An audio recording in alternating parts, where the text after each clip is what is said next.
What is going on, guys? It is Example, and real quick, this is what's gonna happen with this video. So I was going to, my original plan was to play the game and kind of talk about this chair at the same time, but I'm terrible at multitasking. So what I'm gonna do, so normally when I do a build video, I usually just put the clips at the beginning of the video with some music, and then afterwards show the actual build itself. But for this video, what I'm gonna do is, instead of playing the random music as the clips go by, I'm gonna be talking to you guys about a chair, and I hope you guys listen and maybe you know, go check out Ewin Racing. So off the bat, guys, I do want to tell you I do have a code for Ewin Racing. My code is ExampleTM to get 30% off any purchases. But before we even get into that, I want to talk to you guys about these chairs, because you guys know me, I would never talk to you guys about something that I don't like personally. But let me tell you, these chairs are actually very comfy. So not so long ago, Ewin Racing hit me up in an email and they told me, hey, you know, we want to work with you, we'll send you a chair, and all you have to do is kind of make a video talking about the chair and its features. They didn't specify that I had to be positive about it. They didn't say I had to talk good things about it, but there's really no bad things to talk about these chairs. Like, literally the first thing I noticed when I unboxed it was that the leather, or the material that it's made out of, is actually very soft. So soft that when I touched it, I was like, whoa, it almost feels like I have to be careful with this material because I don't want to scratch it, I don't want to, you know. So of course assembling the chair is pretty easy. It comes with everything you need, it comes with instructions. You should have no issues putting the chair together. So immediately the material of the chairs really surprised me, because I haven't really bought too many gaming chairs during this whole time I've been doing YouTube. I think I've only bought like 2, and this is the first time that I actually touched this material, and I was like, wow, this material is actually, it actually feels really good. Now, apart just from the material of the chairs, I really like the fact that on their website they have this thing where you can check your weight and your height and see what chair kind of fits for you. That's pretty cool, because last time I bought a chair, I kind of just winged it. I went into Amazon and just kind of picked one, you know, and the chair was okay. But the fact that on Ewin Racing they have this thing where you can check your height and weight and stuff and see what chair is kind of better for you,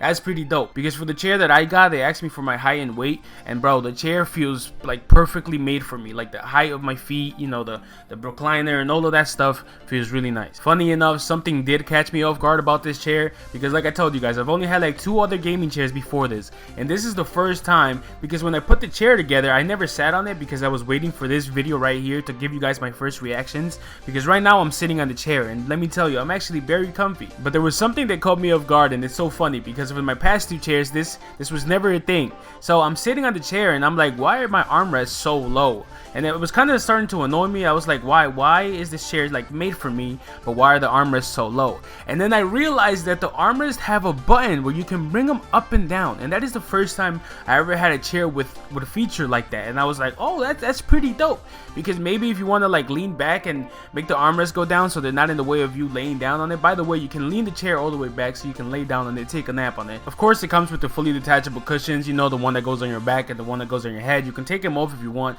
I personally don't, because who doesn't like a cushion behind their head when they're playing? But for real, man, everything about this chair is made really solid. Like I said, the chairs I had in the past, they were okay, but you can tell like the leather at the bottom was gonna start peeling off and things like that. But everything about this chair actually feels really solid. Like the armrest material is solid, you know, where you're sitting is solid, like where your butt is going to be actually feels very cushiony. And if you haven't noticed in other chairs, sometimes where you sit, it's like very thin, but in this, when I sit down, it actually feels like I'm sitting down on cushions, you know, like it actually has some support for you. Now, if you guys head over to their website is actually very colorful, very nice to look at, and they have some dope looking chairs, man. There's this one golden chair they have there that would look so dope in some of you guys' setups. Like, it's like almost golden looking. It's pretty cool. Now, I don't have the fanciest setup, but adding this chair to it definitely makes it look way better than the one I had before.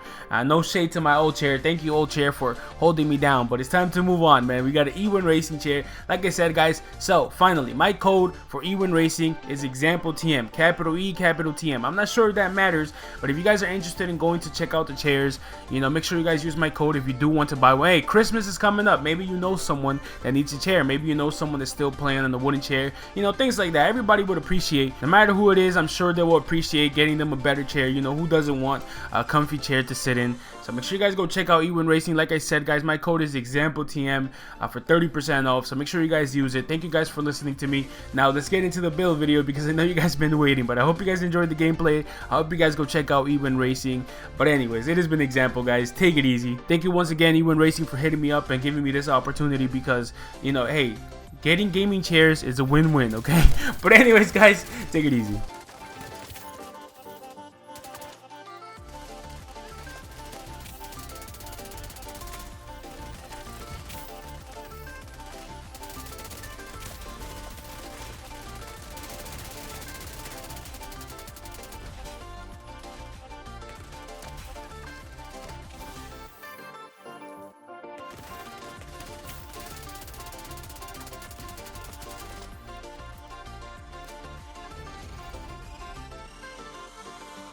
So as you guys may know, my anti-meta build video just hit 70k views and is still getting views. A lot of people are going to that build. A lot of people made different variations of that build, and I did that exact same thing, because the only problem that I got from that build was that sometimes it felt like it didn't do enough damage.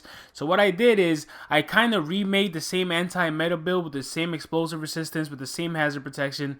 I kept all of that stuff, but I added some more damage to it, and I'm going to show you guys that right now. So as you guys already know, my anti-meta build consists of hazard protection, bloodsucker, two-piece patriot, capacitive, efficient, protected reload, and all that good stuff to make it such a great build that it is. I'm still using this build to this day. It still works. It's still such a great build. But like I said, a lot of people told me that the build didn't have enough damage, so I went ahead and created a version of the build with more damage, but it has the same amount of armor. It has over 100 hazard protection. So let's start talking about it. So the main important things about the build, for it to be an anti-meta build, it has to be the 500k armor, it has to be the over 100% hazard protection, and your mods with explosive resistance so you can tank those seeker mines, etc, etc. So as you can see, this build has 500k armor as well as 102% hazard protection, if I'm not mistaken. Yep, 102% hazard protection, which means I'm immune to bleed. I'm immune to all those effects that you might want to put on me when we're fighting. So 102 hazard protection. We have 500k armor. And, you know, we have our mods for explosive resistance. So this build has the same exact things as the other build, except that this build is a little different. So let's get right into it. So starting off with the guns, we are not using a police M4. We're actually using a P416 because it has a way higher base damage. As you guys may know, our police M4 on this build hits 421k, almost 22k. But I prefer the custom P4 for this build just because it has higher base damage. Even though it does have less RPM, it still works better. I have a pet peeve to making builds with the same gun, so I had to change guns around. I didn't want to use the police M4 for this build, so I'm using the P4. But of course, like I always say, the weapons is your choice. You don't have to use my weapon of choice. You can use whatever weapon you like. But anyways, I chose the custom P416 with Measure and Allegro and Rooted, which, you know, Measure and Allegro are the two important ones, hitting for 23.2k with 825k RPM. For a secondary, of course, we're running the Merciless for that spark proc that we're going to get from our backpack, but we'll get into that in a second. So our pistol, of course, we always have protected reload, but these talents are always your choice. The weapons you want to use on this build are always your choice, but if you are going to run the spark backpack like I am, you either have to run that drone or run the Merciless. So moving on to the pieces, guys, I got 1 Fenris, 3 Gila, 2 Patriot. So starting off with the mask, we got that 1-piece Fenris for the 10% assault rifle damage. We also have crit chance on the mask as well as 52% hazard protection. And this is the first piece that you got to put hazard protection on to be able to tank through hives, to be able to tank through effects. But on the mask, I also have concussion, which is headshots grant 50% headshot damage, which means pretty much you guys should already know the more headshots you hit, the harder you're going to be hitting. So moving on to our backpack, guys, we have the Gila backpack with Harden and Spark. Now I did craft this one. It seems like a lot of people are looking for this backpack. A lot of people want a backpack like this. I don't necessarily have the best one. Some of the rolls are low, but it works fine to get me to 500k armor. So on our backpack, we have 10% total armor, 20,000 armor roll, and 2% weapon damage with Harden and Spark. Now Harden and Spark are probably the two main important ones in this build, but you do want a double armor roll plus a weapon damage roll. It's probably the best you can look for. But yeah, so here's the backpack. We got 10% total armor, 20,000 armor, 2% weapon damage, Harden and Spark. Now if you have a better backpack, then use that. Go right ahead. But that's what I got. So moving on to the chest piece, guys, we have a Gila chest piece armadillo vest. We have 50% total armor, 37,000 armor roll, which you can get higher, I believe, and 6.5 weapon damage with Berserk. Now, this is a really good chest piece. I haven't seen many better ones. The only way to make this chest piece better is if you have that 30% total armor roll at the vendors that, you know, they were selling that one time, long time ago. So, but yeah, so our chest piece, Gila chest piece, like I said, 15% total, 37,000 armor, 6.5 weapon damage with Berserk. Moving on to our last piece of Gila, we have the knee pads. Now, these 2 knee pads plus the 3-piece, or the 2-piece, sorry, is what gives us our 100% hazard protection. So, we have our 52% hazard protection on our mask. We also have insulated on our knee pads, which gives us another 30%. And then you add the 20% hazard protection from the 2-piece Gila, it gives us over 100% hazard protection. So this build is completely immune to all effects.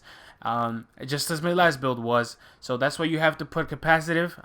That's why you have to put insulated on your knee pads. It also has a 13% total armor roll on the knee pad, so I can get the max armor roll that I have. So I put that on there. It also has a base of 28.9.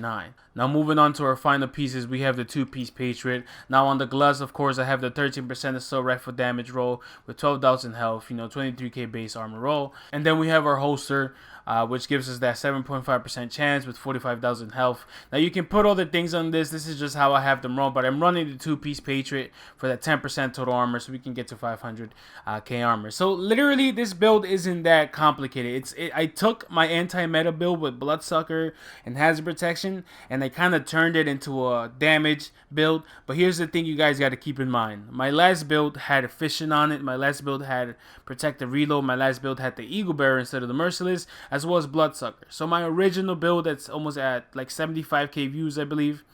That build is way better for when you're solo. It's way better for survivability. Now this build has the exact same amount of armor, over 100% hazard protection, but the survivability on this build is actually way lower because of no Efficient, no Bloodsucker, no things that protect you when you're shooting and give you more armor. But it does do way more damage than the other build with the same amount of armor. So I hope you guys can understand what I mean by that. So once again, to go over it real quick, we have our Fenris mask with concussion. We have our Gilla backpack with Spark and Harden double armor rolls. We have our chest piece with Berserk double armor rolls and weapon damage. We have our 2-piece Patriot for that 10% total, and then we have our knee pads for more total armor.